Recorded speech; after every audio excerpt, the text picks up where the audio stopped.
Badavlat odamsiz, bolasi ishlash kerak, og'ir joyda ishlamasligi kerak. Siz bolangizda u badavlat odam bolasida.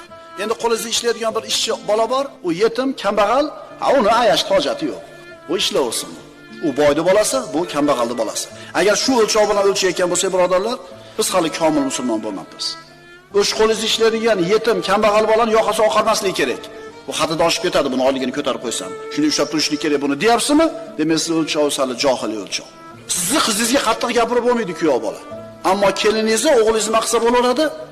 Agar shu o'lchovda yashayotgan bo'lsangiz, hali johiliy o'lchov ekan o'lchovingiz. Allohga hali siz aziz banda bo'lmabsiz. Dini, xulqi joyida bo'lgan, amali chiroyli bo'lgan bir yigitdan qizingizga sovchi keldi. Qizingizni bermaysiz. Nimaga? Qo'li kalta ulardi.